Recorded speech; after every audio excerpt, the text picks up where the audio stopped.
欢迎持续加入新闻大白话现场，我是主持人谭一伦。好，节目一开始，我们先来介绍今天的特别来宾，文化大学讲座教授杨永明。主持人好，大家好。淡大战略所教授李大中。主持人好，大家平安。前海军舰长吕礼师。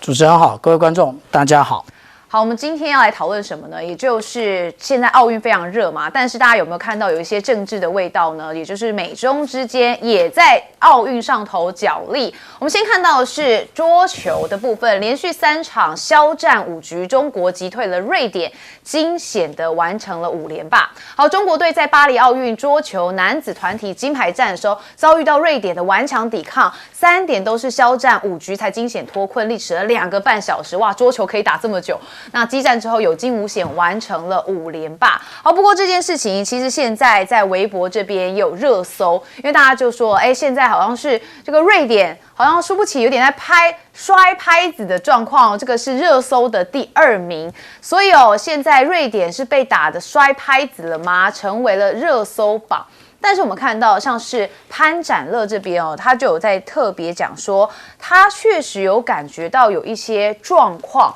为什么呢？我们先来看潘展乐他怎么讲。因为单项的时候前面一直憋着一口气，其实给我的压力也是挺大的。但是真的游完以后会发现，好像没有所谓的那种玄学和运气，有实力就是能拿冠军。好，他讲了有实力就是能拿冠军哦，这话也被认为好像有点在暗讽某个国家。为什么？我们来看这个排行榜，巴黎奥运职级国家队增添4金，累积33金，奖牌总数仍然落后美国。好，确实美国跟中国大陆现在金牌都是一样的33面，但是总数是中国大陆稍微落后美国那美国是111，那中国是83，所以很多人会觉得说，美国每次都说在中国大陆这边有一些不合法、不合理的行为。那潘展乐就说，其实有实力就是能拿冠军，也被说好像是有一点点在暗讽的意味。好，中国大陆学者周德宇说，美国老牌的运动媒体说了半天，说潘展乐有问题，结果又不得不承认潘展乐药检没有任何的毛病。就像文章标题所说的，中国奥运游泳队的成功值得你所有的怀疑。所以现在这件事情是不是成为一个美中博弈在奥运的一个角力战啊？实力才是一个硬道理。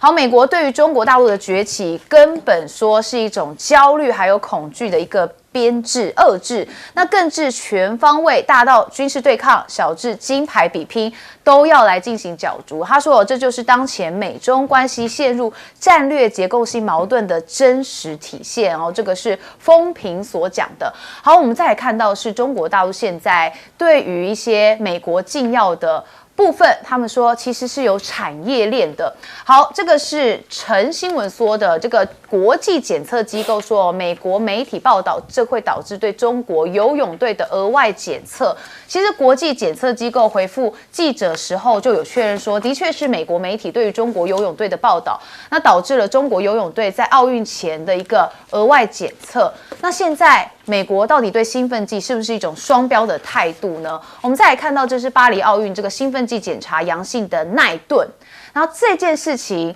美国这边是说他是因为受到了这个食物上的污染。那就当记者要询问美国队的工作人员关于奈顿去向的时候，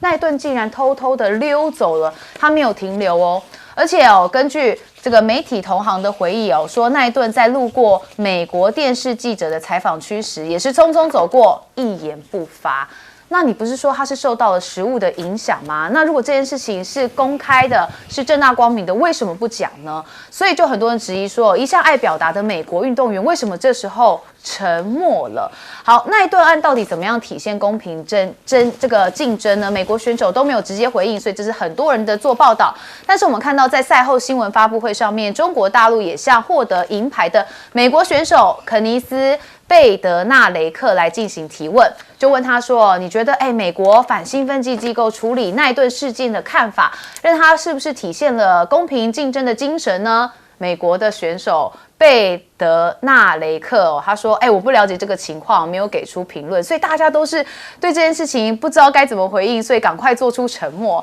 但是像是国际奥委会的这个主席巴赫，他就说了，其实世界反兴奋机构。”他不是有讲说，是受到了污染，他是支持这样的说法，所以他说的是充分的信任。很多人就觉得你这个国际奥委会的主席够不够公正啊？你好像都是倒向美国那一方嘛。所以他说拿过美国这个反兴奋剂的这个机构拿这个规则抠字眼，指责别国反兴奋剂机构的同时，自己却掩盖，然后纵横兴奋剂的违规，甚至有一名严重违规的选手也从来没有被禁赛。这一直都是美中之间角力的另外一个这个方面跟领域哦。那我们来看药检阳性照参赛，那说基于规则的作弊是不是排挤到美国奥运金牌里的药量了呢？因为世界这个反兴奋剂机构在2015年报告其实就有说，他们在管理系统的治疗用药豁免数量是增加了，来到了30%，有1330个。其中63%都来自3个国家，美国最多有402，那澳洲是其次，法国是第3。那这3个国家其实就是巴黎奥运奖牌上面占列第一的美国，还有澳洲跟法国。那这3强也几乎包下了2/3的豁免总量。这是什么意思？也就是说，我其实是有从小服用一些什么过敏药啊，所以才豁免的哦，不是真的吃了什么兴奋剂哦，用这样的方式来规避吗？那中国反兴奋剂中心就反击说，总会有算总账的一天。他们是说，从青少年开始，这些人、教练啊、经纪人跟体育机构就可能参与其中，灌输给运动员使用兴奋剂的想法。所以这其实是有一个产业链的哦。部分的美国运动员、美国政府、美国监管机关跟美国医药公司都有一个利益的绑定，促使美国的体育界用药风气是越来越盛的。所以这次美国的游泳队的泳将就被挖苦说，好像是番薯队或者是萨诺斯，因为他们起来之后脸都是紫色，所以一群萨诺斯在游泳嘛，他们戴着美国队的泳帽在游泳。他们说，这个路易斯说，谁 care 我的药检没有过呢？他是回忆说，过去其实他也承认他的药检呈现阳性，但是说他自己只不过是数百位之中的一个哦。他说，美国的奥委会可以随意的采信各种误服的说法，反正就是要运动员，你就去游泳就对，你就去做这件事情就对，反正这件事情我们来做解释。那路易斯也坦诚说，他在1988年美国的奥运选拔赛期间没有通过3次的药检，但是他在这一届的奥运还是获得了金牌。所以这件事情是不是美国说了算？那现在国际上面的舆论、美中的角力，我们来问杨老师。在这一次的奥运当中啊，到目前为止已经至少有2名这个选手被发现到在测禁药的过程当中阳性反应，一个是希腊的田径女性选手，一个是英国的跆拳道选手，这2天报纸都登出来啊。那他们2个当然都否认，可是呢测出来是阳性，所以禁药这个问题其实我觉得这是一个运动员你在发展的过程当中，很多人其实都是很谨慎小心，要去了解什么是禁药，如何去吃，如何去补，才能使你的体力更加能够负荷然后呢，禁药的这个使用跟检测，有的时候你可能美国的选手说，我跟我女朋友亲吻，就发现到被禁药。我跟我爸爸睡了一张床上，然后呢，结果呢，他的这个打呼什么呼出来的这个空气怎么样，使得他呼进去被测出来禁药。这关键理由太多了。但是我刚刚讲的这2个例子包含尤其是美国那个选手奈顿，在今年的3月26号，没有多久以前，对不对？他被检测出他使用类固醇，而且那个类固醇是很严重的这个类别，过去被检验出的通常都被禁赛4年。那他这一次呢，包含我刚刚讲的前面2个都是美国人，美国的反禁药组织自己就跟他说，没有问题，你是被食物污染，你是被亲吻污染，你是被空气污染，所以呢，你们都可以参加奥运。可是呢，我刚刚讲的那个希腊、英国的跆拳道选手就没有这么运气啊，对不对？然后呢，美国同时又在追好几年前大陆的这些选手，那事实上都经过世界反禁药组织、国际奥委会瑞士的检察官1次、2次、3次验证说这个没有问题。那接下来我觉得问题多大了哈。2028年谁在举办奥运？美国洛杉矶，对不对？就在 LA。那美国第一个，他现在是双重标准；第二个呢，他自己有常备管辖，他有一个法律，他有个法律国内法，但是呢，他觉得只要美国选手有参赛的国际赛事呢，他都可以去管辖。那现在进入到美国自己的话呢，他这个法律啊，我觉得大家一定要有所了解。尤其大陆这边现在不断在追，不管是奈顿也好，还是其他人，还是这个紫色的联署哈，直属哈，那我觉得这些东西都很重要，要让美国也了解到，当你在对别人要求的时候，你要对自己要求。那这个时候呢，你要用一样的这个标准出来，而同时呢，也要求国际奥委会跟世界反贪腐组织，这个不是反贪腐，是反禁药组织哦，这个要有更严格的标准，而且要一视同仁。那他这次承认啊，就是因为《纽约时报》那一篇报道，美国的这篇报道，以及美国用他的常备管辖对这个国际组织施压，所以呢，他就对中国的游泳选手在5月到7月这3个月期间做了平均21次的检测，而澳洲只有4次，美国只有6次，这个公平吗？对不对？只是因为美国的一个媒体报道，所以面对未来2028年以及整个未来的国际的这个比赛哈，我觉得在这个禁药的问题，这一次我们透过这个事件，大家都上了一门课。那因此呢，都必须要深刻的警戒。然后，当然中国大陆这边呢，要更加的主动积极去做布局。但是现在看起来好像美国说的算哦，李教授怎么看？对，因为我们知道说，政治跟体育应该是一码归一码哈，尤其奥运这么神圣的殿堂，但是看起来其实很难分得开因为我们看到地缘政治上美中这种战略的这种博弈，其实已经反映到这个奥运的殿堂上，很激烈的一个角力哈。到目前为止，因为已经快接近奥运的尾声，那其实美中的表现哈，在这一届奥运其实跟之前预期差不多。那目前金牌数目非常接近，就33-33，但总奖牌数美国还是略胜一筹。那其他的这个所谓的体育大国，在大家预测当中，英国、法国、澳洲跟日本。那目前看起来就是这个禁药的这个纷争啦，因为我们知道有一个叫做世界反禁药组织，就是荧幕上的这个WADA是在1999年成立是根据国际奥委会的倡议所设立总部在加拿大蒙特罗，它基本上是一个蛮重要的国际机构。但这一次他已经发表声明，他说他很不幸、很不情愿，但是很无奈被卷入到这种地缘政治的竞争当中，就是美中因为其实美国的这个反禁药的机构已经在指控WADA，说它不公平，在偏袒。甚至是一个黑手，把过去中国大陆可能相关的一些案子把它覆盖下来。所以WADA的主持人也非常的感冒，他回应也非常强烈。他说不排除走法律途径要去做这个所谓的控告，因为你诬赖了我，你对我来说有所谓的这种诽谤，而且他会说。因为就像刚才杨老师所提到，因为这一次为什么事件闹那么大，其实之前已经有铺陈，主要是今年4月份这个美国媒体的报道了，他就是把2021年当时在日本冬奥举办之前中国大陆在自己国家内部的一个这个体育的这个竞赛的时候有被检验出这个所谓有服用所谓的这个兴奋剂了，就是不应该有的药物。不过当时中国大陆的反禁药的机构有做一个它的一个澄清或者检查，意思是说应该是被下榻旅馆里面的食物所污染，可能是汉堡，可能是里面的牛肉等等等等。那基本上WADA在经过调查之后，他是认可中国大陆这样的说法但是这个事件刚好在奥运之前又被媒体所披露出来，所以造成现在有这么大的一个风波。所以现在是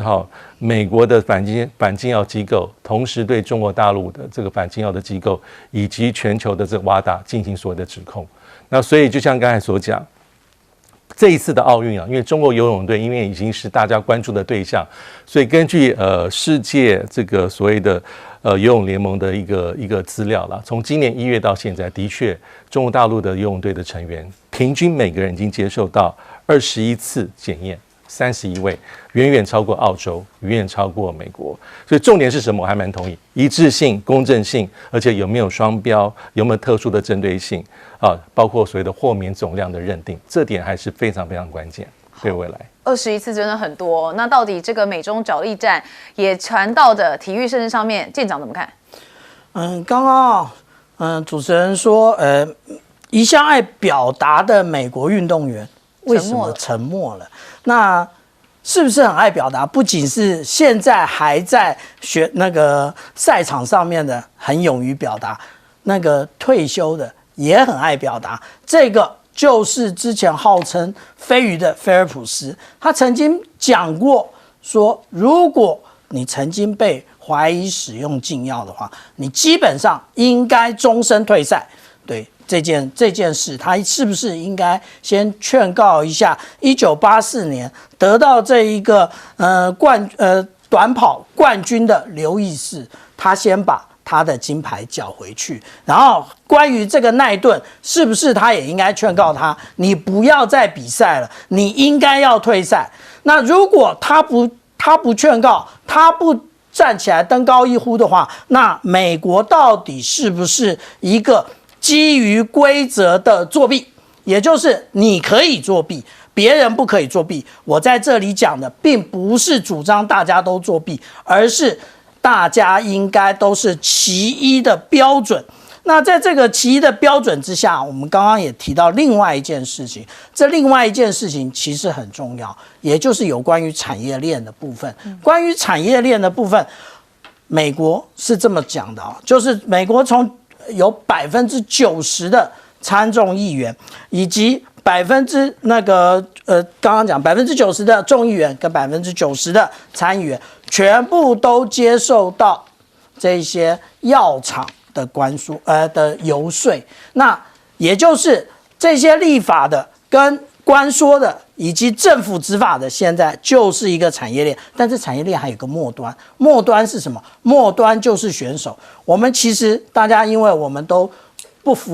不可以使用大麻，也不可以使用禁药，但是我们很难知道啊，也就是美国现在慢慢的对于大麻开始解禁了，而且大麻解禁的不只是部分的部分的各州而已，还有一个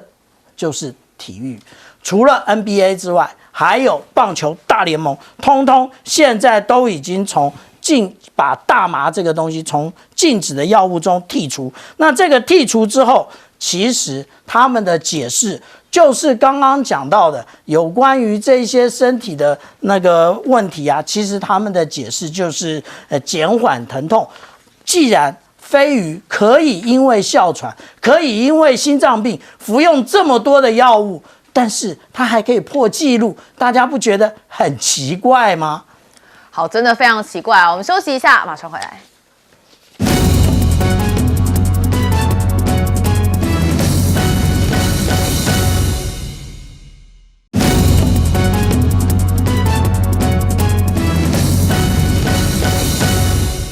欢迎回到新闻大白话现场。接下来我们要讨论的就是美国的总统大选，在年底就要登场了。不过目前民主党因为换了贺锦丽之后，现在气势好像不太一样了。我们来看到气势好盛哦，网络赌盘看好贺锦丽入主白宫，胜率是超过了川普。我们来看最新的赌盘开出，美国副总统贺锦丽已经成为了博弈业者看好入主白宫的一个人选，这凸显他在造势活动当中的气势正盛。而且赌盘的胜率已经超车了过去2周都是领先的前总统川普。好，就连美国杂志富比士都说，去中心化的预测平台投注者也预测，这个民主党贺锦丽的胜率是大概49%。跟川普48%还略胜一筹现在看起来民主党的气势有整个翻转嘛，所以跟这个2周之前比起来是大幅的转变了。当时川普的胜率是高达64%贺锦丽当时只有29%，2周的时间贺锦丽涨了20%，川普还掉了21%，怎么回事啊？甚至现在这样的气势是不是延续到一些科技界呢？因为科技有1200名的科技从业者，他说他们是挺贺锦丽的。那这个美国的科技业联署来致信哦，说承诺支持贺锦丽竞选总统。那他说，这个是在展现矽谷当中，除了发言最活跃的投资阶层之外，科技产业对民主党的广泛支持。好，当然，贺锦丽现在要变成总统候选人，也不能忘记原本的总统啊。所以，拜登跟贺锦丽马上就要合体造势了，就在15号。那拜登退选震撼弹以来的首次。当然是要营造出我们党内非常团结哦。那这个法新社说了，美国副总统、民主党总统候选人贺锦丽跟总统拜登将在下周的竞选活动中合体造势，这是自拜登抛出退选震撼弹以来，两个人首次在民主党的竞选活动中来进行合体，会不会让贺锦丽的声势到一个最高点呢？我们继续来看，因为有人急了，就是川普。川普有办法容忍自己的民调掉了21%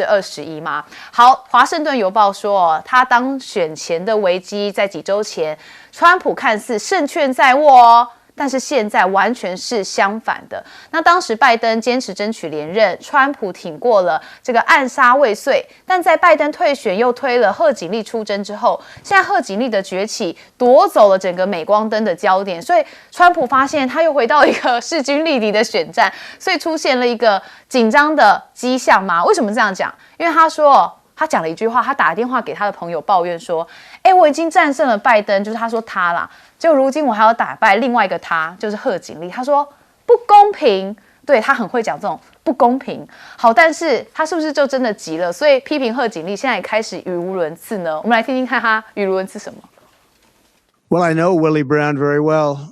In fact, I went down in a helicopter with him. We thought maybe this is the end. We were in a helicopter. So I know him pretty well. I mean, I haven't seen him in years. But he told me terrible things about her. But I don't know, maybe he's changed his tune, but he was not a fan of hers very much at that point.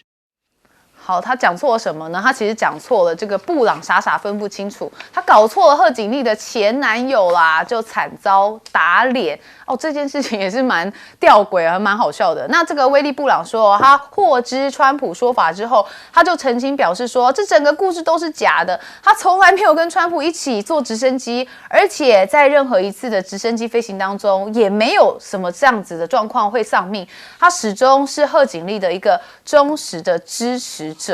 好，是不是一个祸不单行呢？川普最近搭机要去蒙大拿参加集会，结果这个飞机机械故障，所以他就没有办法去了，而改道，最后安全降落在这个博兹曼附近的一个比林斯市。所以看起来川普现在是不是一个气势反转？我觉得有时候选举就是要一个魁哦，这个魁如果按下来之后，可能就很难再往前走。那我们看到川普这边哦，是不是也是因为选情急了，所以祭出中俄牌呢？好，川普说民主党团结中俄，自信能跟习近平和平的相处融洽。川普在8号佛州私人的海湖庄园记者会当中说，中国大陆跟俄罗斯本来是天敌，却被美国的民主党领导层送作堆，而且让中俄形成了一股力量。他说他当上总统之后，其实会跟中国大陆保持一个友好关系，但是前提是，我们美国人不能吃亏哦。但是美国是不是又离不开中国呢？我们知道中国大陆有一个无人机叫大疆无人机，其实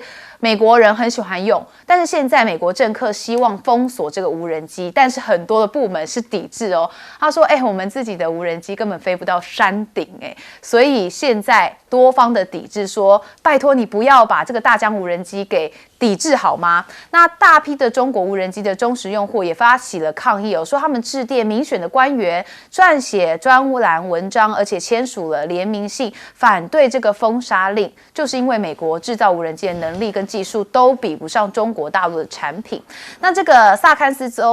堪萨斯州的劳伦斯市警局的无人机团队协调员，他就说，我们只是想要最好的技术，而且价格合理，保障民众的安全。但现在你们美国的就是比不上中国大陆制的嘛，那你还要抵制人家？那佛州的无人机制造商则说，美国无人机公司准备好填补空白了吗？我们还没有准备好所以现在还不行这样子。那到底中国大陆无人机有多厉害？其实他们可以帮这个珠穆朗玛峰来清垃圾，而且这个运送物资节省人力会是最安全的。所以确实现在美国似乎也离不开中国。杨老师怎么看？贺锦丽这一阵子的声势真的是上来了啊，尤其是在就是支持民主党啊比较自由派的这些媒体当中，那以及她的背景，各位她是女性，然后呢她又是兼具非洲裔跟南亚裔的这样一个背景，那如果她当选总统，那这个是美国这个历史上的首次啊，那她也过去是从检察总长到这个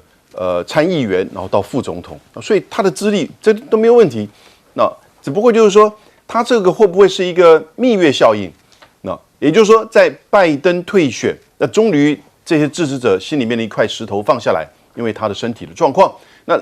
取代的其实也是非常够资格的副总统。虽然他过去并没有太多实务上的政策的经历，那他也很少谈到这些经济、外交这些硬的这个议题。那因此呢，现在的这个造势，我的感觉的的确确是这个蜜月期。那大概到什么时候？大概到19号，也就是在芝加哥举行的民主党的提名大会当中就会到顶端。那接下来他要面临到一个最大的考验，也就是他开始要接受媒体的访问，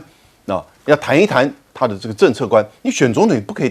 不能不谈政策嘛。那现在第二个最大的挑战就是9月10号，他要跟川普进行这个辩论。记不记得拜登为什么退选？那就是因为上一次他辩论的时候呢，这个太惨。不过那个惨真的因为他身体状况造成的。所以如果以贺锦丽的情况，我觉得绝对不会是重演拜登的这种，就是说过去那个经验。可是呢，他必须要准备，因为大家通常都认为他这一点真的比较弱。而川普不管怎么样，人家做过一任总统嘛，谈一些事情都有他的观点，他的支持者就是说会很稳固。我现在看我们这样子的这边的整理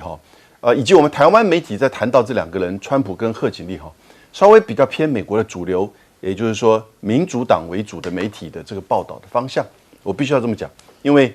其实比较偏共和党的媒体通常都不太重视国际新闻的这种传播跟报道，所以呢，你就看到实际上也许贺锦丽的新闻比较多，他的民调也开始是蜜月期是没错。可是呢，我们如果真的去把所有的这些民调都找出来其实两个人还是相差这个有限。那同时进入到关键州，影响美国总统大选怎么因素？经济因素、金钱因素，还有呢这个媒体因素，那还有关键州因素。那么不要忘记希拉蕊跟高尔过去大选的时候，在总选票都赢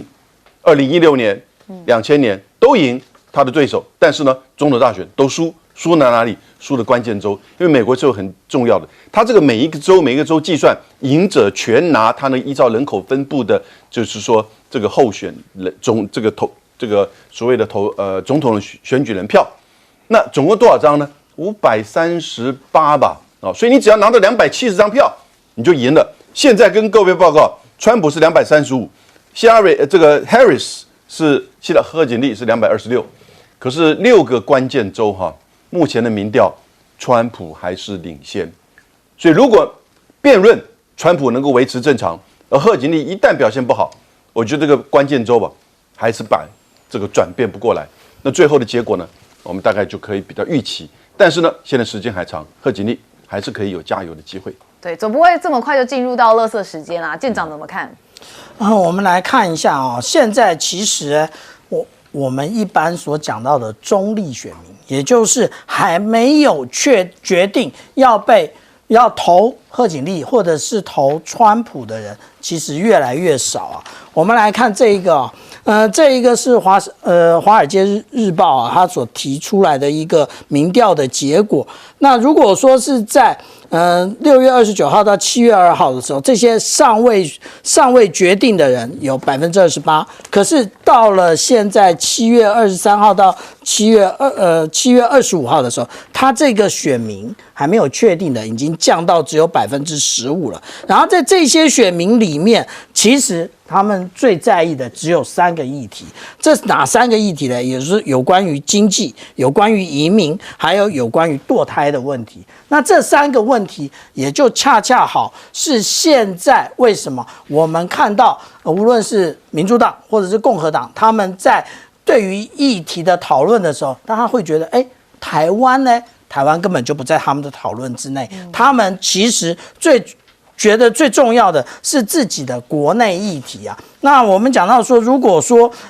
谈到辩论的问题，现在其实我们看到今天的新闻呢，也就是川普已经同意在9月10号，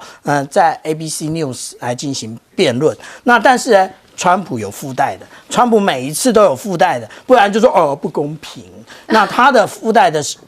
想法是什么？他还是要回到他的主场 Fox News 来讨论，而且呢，他搞不好后面还追加说要让群众进场，因为群众进场在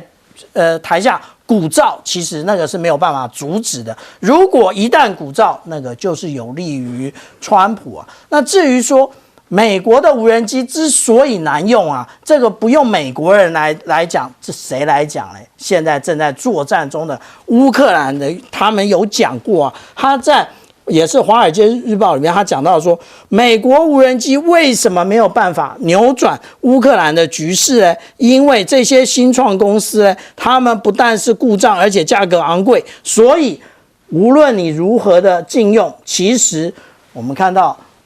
乌克兰它还是要使用这所谓的大疆无人机啊。不过我们等一会儿如果讲到俄乌的时候，我们必须要这样讲啊。其实现在那个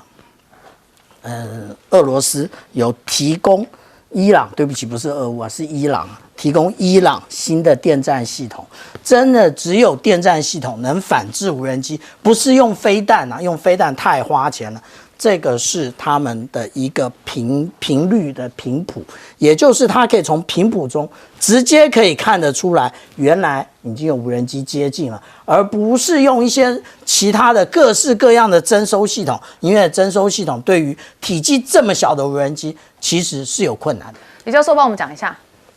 对，我觉得目前来说至少对民主党而言选举就没有像1个月前这么悲观因为过去发生太多的事情，627那个灾难性的辩论之后对民主党来说，应该是压力锅。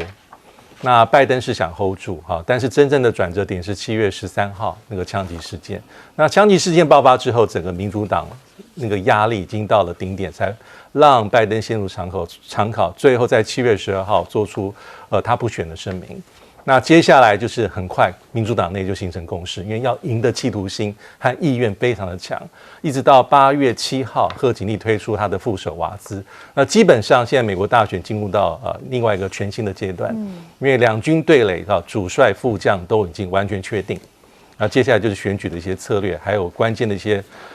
一些所谓的节点啊。那对贺锦丽而言我觉得没错，因为最马上重要的2个事情，一个是8月19民主党全国代表大会，那这个应该是对民主党是有正面效应的，因为就是一个凝聚团结的大场合，就跟共和党之前一模一样。那接下来就9月10号的总统大选的辩论这一点不见得一定会有重大关键性的这种很戏剧性的影响，但还是有可能会牵动接下来的一些选情。那还有美国的选举应该是副手重不重要？重要，因为都想要能够互补，能够做最大程度的加分那我们也可以看到贺锦丽提出的瓦兹之后的确他有耳目一新了，因为他本来并没有全球性的这种高知名度但是呢，你也看到共和党的这个攻击很快，因为我相信对共和党而言，那个不管是5个、6个、2个，一定都做好准备，所以一推出来，马上共和党就反击，所以很多的负面操作就马上出来。那基本上我们要知道说，美国总统大选最后还是要回到主帅那主帅因为副手，我觉得这2个礼拜效应应该到最高，就跟当时川普提名范斯，我们如果站在共和党选民的角度觉得说这个几乎是赢定了，声势如日中天了。但目前来说，我觉得至少对民主党而言没有那么悲剧了，因为选举的动能相对而言转到民主党。那接下来应该是势均力敌，重点最后一句话就是铁锈带贺锦丽能不能守住之前4年前拜登所赢的那几个重要的关键州如果能赢的话，即便是川普另有一些斩获不管是乔治亚、亚利桑那或内华达，民主党还是有一定程度的胜面。好，我们休息一下，马上回来。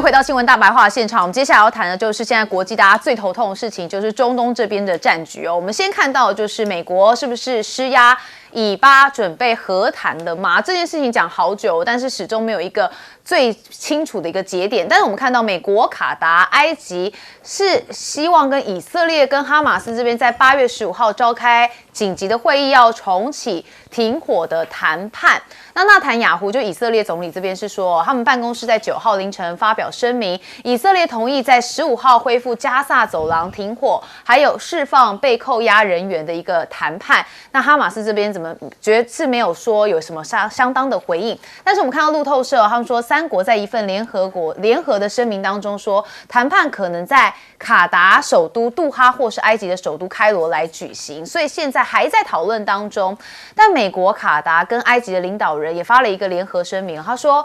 我们没有更多的时间浪费哦，任何一方都不能继续拖延来找借口。”那根据这个联合声明的指出，这一份基于美国总统拜登5月提出的3步走停火路线的倡议提议的框架协议，已经摆在桌面上了，现在就只剩执行的细节有待敲定。很多人说，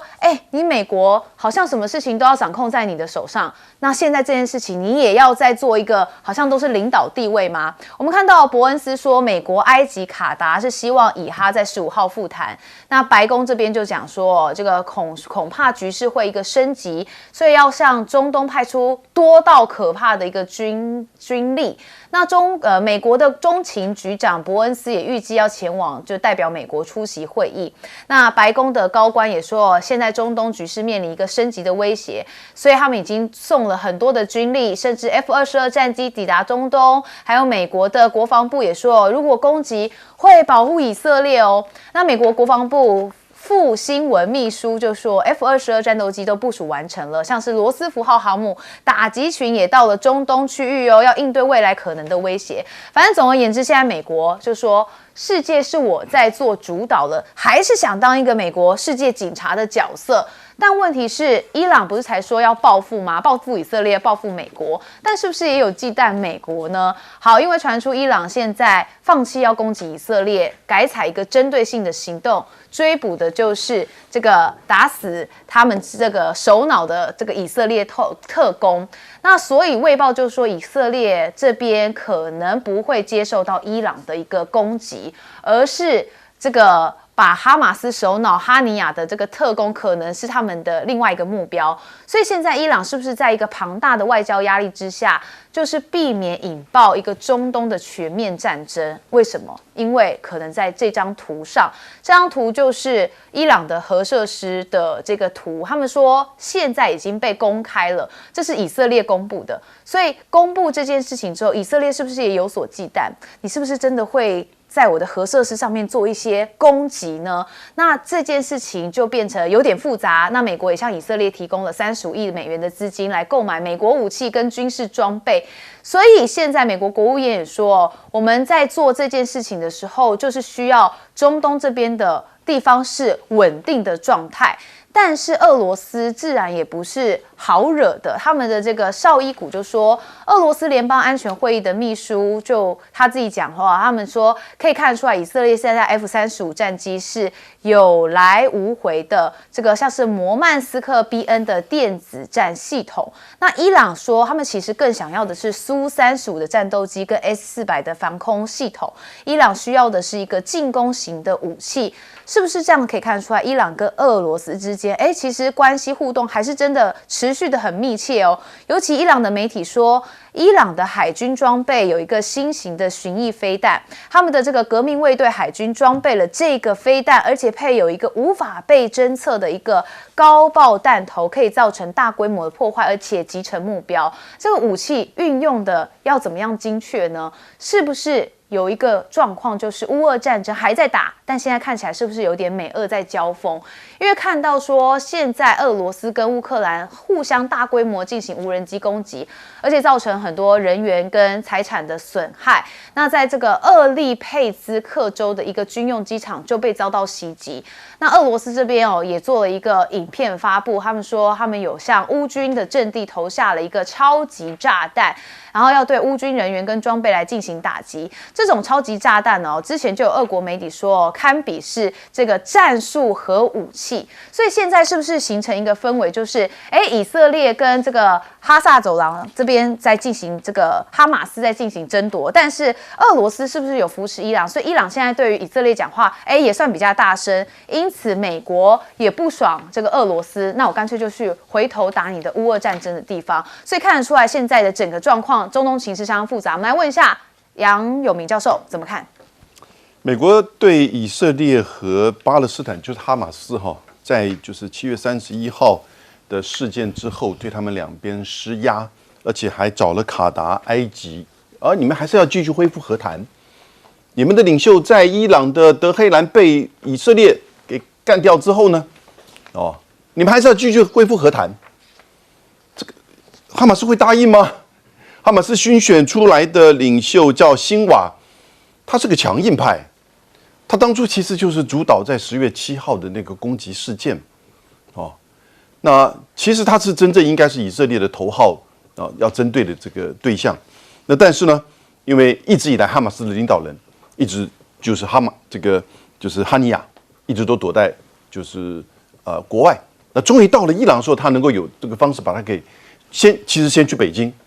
签了那个北京宣言和14个不同的派系在巴勒斯坦，然后呢转而到伊朗，就在德黑兰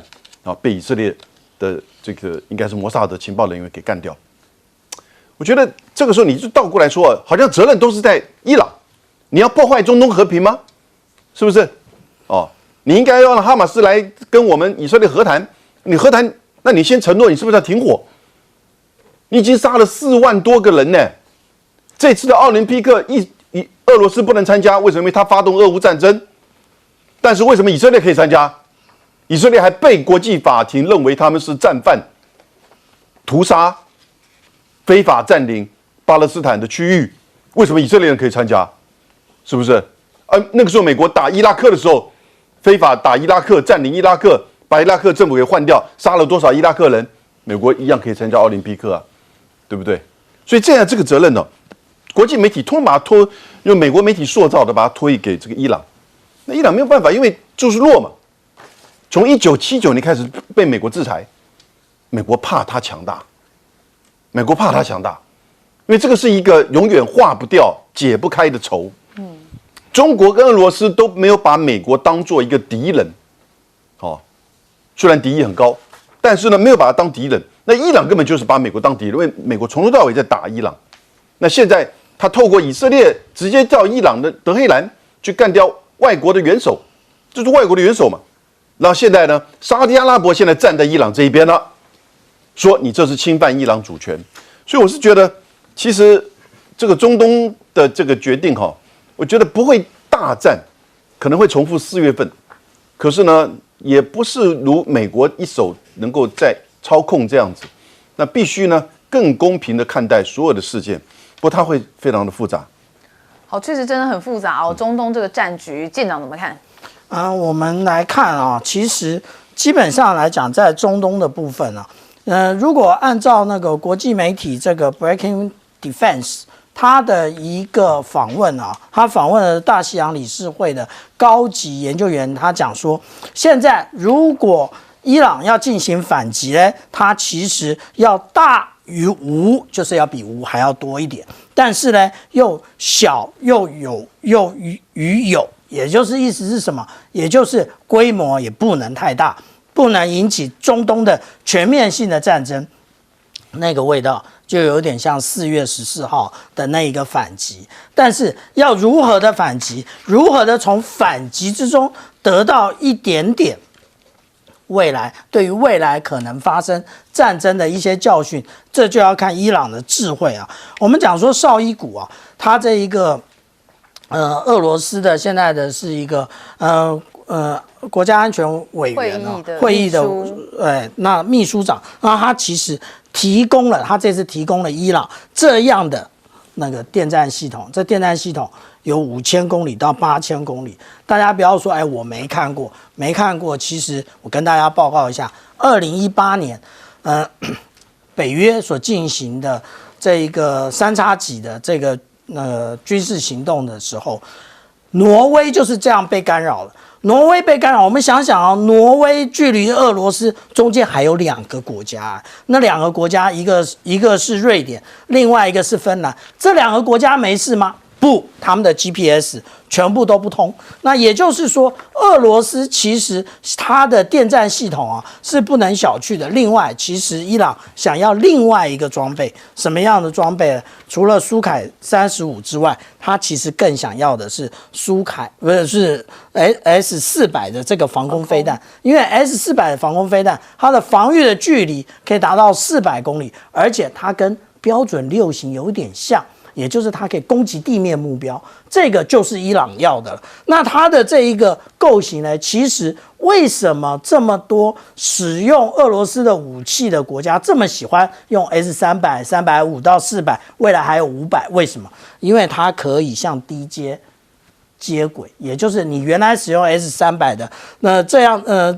这一个搜索雷达的部分，现在还可以继续用。也就是说，这些国家它不用耗费太多的金钱，不断的在买装备上面，这个就是我们讲到说俄罗斯装备的优势。可是这个优势，其实现在对于整个世界情势来讲，无论是在俄乌战场，或是在以色列跟伊朗。甚或对于北韩都有所影响。是李教授怎么看？是不是乌俄战争之中还藏有美俄之间交锋？一定有，因为从这场战争演变到现在2年多，好，其实美国的角色很关键哈，因为如果不是美国在后面很义无反顾啦，或是说全面的去支援乌克兰，不管是武器装备、外交，还有全球的制裁哈，或是一些其他的一些支持，其实泽连斯基。乌克兰应该不可能是停到现在，是对。那我稍微再讲一下刚才这个中东的局势，因为我觉得现在球是在伊朗手上，但很明白它是一个两难的困境嘛。这困境就像刚才舰长所讲，我们还回顾一下4月1号，当时是以色列攻击伊朗在叙利亚大马士革领事馆，